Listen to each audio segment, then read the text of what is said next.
सही समय है जब मुझे उन टॉपिक्स पे बात करना चाहिए। क्लियर है?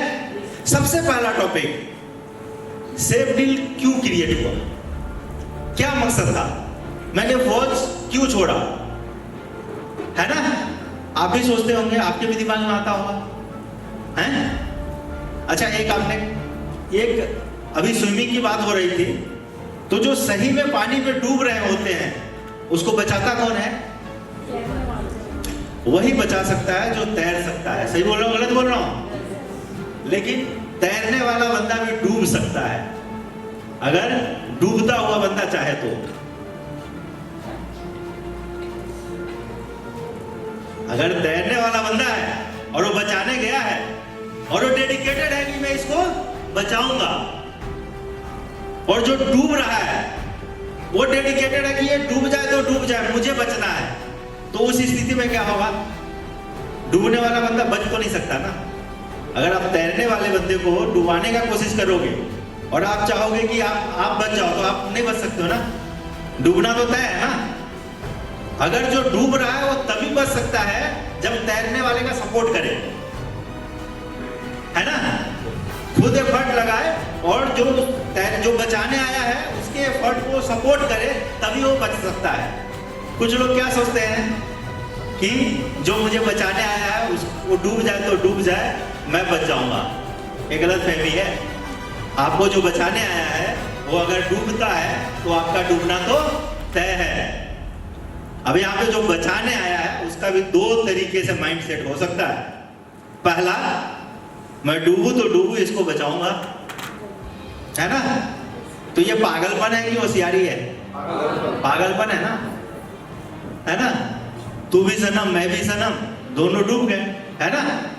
तो पहला कोशिश करना चाहिए कि जो डूब रहा है उसको बचा ले, और जब एकदम लग जाए कि नहीं हम इसको नहीं बचा सकते हैं, हम भी डूब जाएंगे इसके साथ, तो क्या करना चाहिए? खुद को बचाना चाहिए, क्योंकि उसके डूबने में आपका कोई हाथ नहीं है, आपने एफर्ट डाला है उसको बचाने के लिए। तो एक बात मैं आपको बता देना चाह रहा हूं, नेटवर्किंग में भी बहुत सारे ऐसे लोग हैं।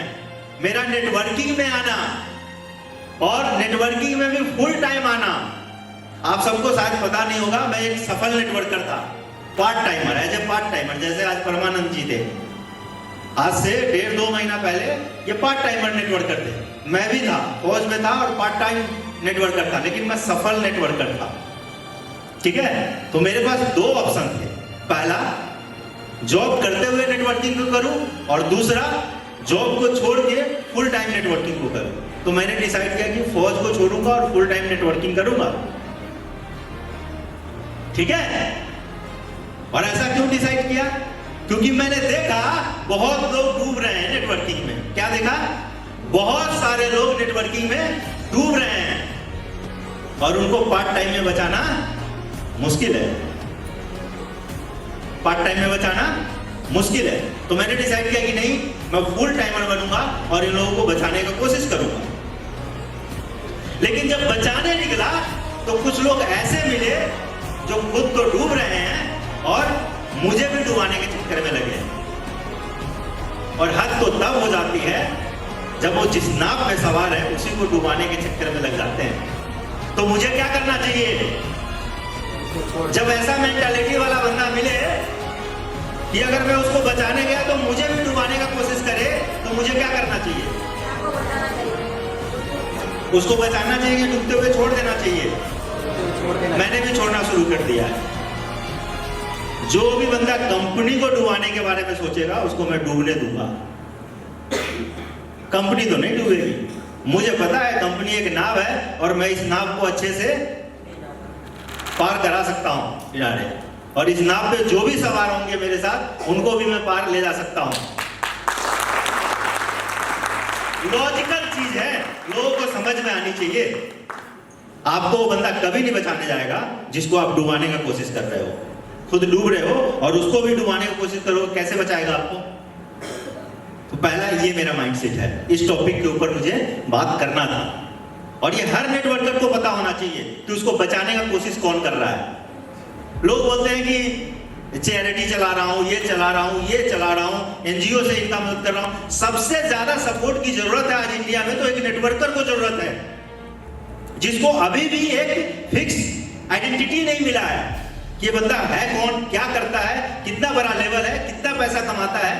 आप कितना भी कमाते हो, अगर आप जाके ग्राउंड पे बात करते हैं तो उसको लगता है झूठ बोल रहा होगा यार, क्योंकि हमारे यहाँ का परंपरा क्या है, आप कितना भी कमा लो छुपाओ, है कि नहीं है। आप मार्केट में जाओ, करोड़ों कमा रहे हैं लेकिन बता नहीं है किसको। सिर्फ एक नेटवर्कर आपको मिलेगा जो बोलेगा कि हाँ मैं 1.5 करोड़ कमाया अभी तक, मैं 2 करोड़ कमाया अभी तक। और जहां सब छुपाते हैं और कोई एक बताता हो तो क्या सही यकीन करेगा? कोई कर सकता है क्या? इसलिए यकीन नहीं होता है, लेकिन नेटवर्कर कमाते हैं। तो जहां पे यकीन नहीं होता है, क्यों नहीं यकीन होता है? क्योंकि लोगों ने 99% लोगों को डूबते हुए देखा, इस इंडस्ट्री में फेल होते हुए देखा है, टाइम बर्बाद करते हुए देखा है, पैसा खर्च करते हुए देखा है 99% लोगों को। तो आपके सामने 99% लोग किसी ब्रिज को क्रॉस कर रहे हो और डूब के मर गए हो, तो क्या आप जाने की कोशिश करोगे उस रास्ते से, उस ब्रिज से? दिमाग में आता है ना, कोई यकीन क्यों नहीं करता यार, कोई बात क्यों नहीं सुनता यार? उसका कारण वही है। तो जब 99% लोग डूब रहे थे और मुझे दिखा कि डूब रहे हैं, तो मैंने सोचा कि नहीं, ऐसा सिस्टम बनाऊंगा जहां से 99% लोगों को सफल कर पाऊं, 1% लोग ही फेल हो पाए। ठीक है। और जब मैं डूबते हुए लोगों को बचाने के लिए निकला तो कुछ ऐसे प्रवृत्ति के लोग बीच बीच में से निकलते हैं जो खुद डूब रहे होते हैं और सोचते हैं कंपनी डूबनी है तो डूब जाए, मैनेजिंग डायरेक्टर डूबना है तो डूब जाए, टॉप लीडर डूबना है तो डूब जाए, मैं बच जाऊं या मैं डूबूं तो इसको लेके डूबूं। तो जो तैरने वाला बंदा इतना बेवकूफ नहीं है, एक लेवल तक सपोर्ट करेगा, एक लेवल तक आपको बचाने के लिए एफर्ट डालेगा।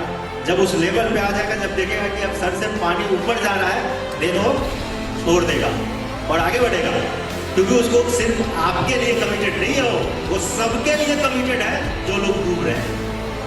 अगर मैं कमिटेड हूं ना कि नेटवर्किंग में डूबने वाले हर बंदे को बचाना है, तो मैं सबके लिए कमिटेड हूं, किसी एक पर्सन के लिए कमिटेड नहीं हूं। मैं सिर्फ परमानंद जी के लिए कमिटेड नहीं हूँ, राजेश जी के लिए कमिटेड नहीं हूँ, सोनिया जी के लिए कमिटेड नहीं हूँ, रूपम जी और विजय जी के लिए कमिटेड नहीं हूँ। मैं उन हर बंदों के लिए कमिटेड हूँ जो नेटवर्किंग में फेल हो रहे हैं। तो क्या मैं एक के चक्कर में डूब जाऊं? आप सबको होप है कि नहीं है कि मैं बचा सकता हूं लोगों को? अगर कोई नेटवर्किंग में डूब रहा है, नेटवर्किंग में कोई फेल हो रहा है, तो मैं उसको बचा सकता हूं कि नहीं बचा सकता हूं? ये आप जानते हैं कि नहीं जानते हैं? आपको लगता है कि मैं बचा सकता हूं? तो मैं किसी को भी तभी बचा सकता हूं जब मैं खुद बचाऊं। मैंने अभी तक 50 लोग, सपोज करो कि मैंने 50 लोगों को बचाया और कल से ना रहूं, कितने लोगों को बचा पाऊंगा? तो अगर मैं आगे भी लोगों को मुझे बताना है तो मुझे रहना जरूरी है, समझ रहे हैं? और हद तो तब हो जाती है जब लोग सोचते हैं कि सिर्फ मुझे बेनिफिट मिले, बाकी लोगों को नहीं मिले। तो ऐसे लोगों को डूबने देना चाहिए, समझ रहे हैं? कभी कभी कंफ्यूजन होती है ना, अरे बंदा बहुत अच्छा काम कर रहा था, ये तो बहुत अच्छा एफर्ट डाल रहा था, ये तो बचना चाह रहा था, क्यों नहीं बचा? वो बचना नहीं चाह रहा था, जो उसको बचाने आया उसको डुबोना चाह रहा था, समझ रहे हैं? ऐसे एग्जाम्पल मिल जाए। तो सेफ डील का जो उन्नति हुआ है, सेफ डील का जो उत्पत्ति हुआ है, वो इसी के लिए हुआ है कि जो नेटवर्किंग में डूब रहे हैं उनको बचाना है। अब जो डूब रहे हैं उनको बचाना क्या आसान काम है? जो स्विमिंग कर सकता है, जो तैर सकता है, वो फंस जाएगा, उसको आप आसानी से बचा लोगे। क्यों? उसको टेक्निक पता है, हाथ कैसे मारना है, पैर कैसे मारना है, सब पता है उसको। लेकिन जिसको तैरना आता ही नहीं है, उसको पता ही नहीं है हाथ कैसे मारना है, पैर कैसे मारना है। जो स्विमर होगा ना, जो तैरता होगा, उसका हाथ भी कटा होगा ना, वो पूरा अपने बॉडी से तैरना शुरू कर देगा, एफर्ट डालेगा। लेकिन जो तैर नहीं सकता है ना, वो पूरा हाथ पैर सब है, तब भी कोई एफर्ट नहीं डाल पाएगा, नीचे जाएगा, और जब वो नीचे जाएगा तो आपको भी नीचे ले जाएगा। ठीक है? तो जो तैरना नहीं जानता है उसको बचाना आसान है क्या? बाकी कंपनी में क्या होता है? बाकी कंपनी में उसको बचाने की कोशिश किया जाता है जो पहले से तैरना जानते हैं। जो पहले से ये सारे टेक्निक जानते हैं कि सफल कैसे होते हैं। लेकिन सेफ डील मात्र एक ऐसी सिस्टम है जहां पे उन लोगों को बचाने की कोशिश किया जाता है जो बिल्कुल तैरना नहीं जानते हैं, जो बिल्कुल डूब रहे हैं, उनको बचाने के ऊपर काम होता है। इसीलिए सेफ डील का उत्पत्ति हुआ। मेन सोर्स ये है, नहीं तो और कोई सोर्स नहीं था, और कोई मतलब नहीं था, और कोई मकसद नहीं था सेफ डील की उत्पत्ति करने। मैं एक अच्छा लीडर था, मैं एक अच्छे कंपनी में काम कर रहा था, मैं एक अच्छा इनकम ले रहा था पार्ट टाइम में, मैं फुल टाइम में वहां से बहुत अच्छा इनकम ले सकता था, लेकिन सिस्टम नहीं हो पाता हो। मैं खुद को बचा लेता, मैं बहुत कमा लेता, मेरा बहुत नाम हो जाता। हो सकता है आज जितने लोग जानते हैं उससे 10 गुना जो ज्यादा लोग मुझे जान रहे होते, लेकिन तब मैं ऐसे सिस्टम के साथ नहीं चल रहा था जहां डूबते को बचा सकते हैं। अब एक ऐसा सिस्टम बना के रखा हूं जिसमें डूबते हुए लोगों को बचा सकते हैं।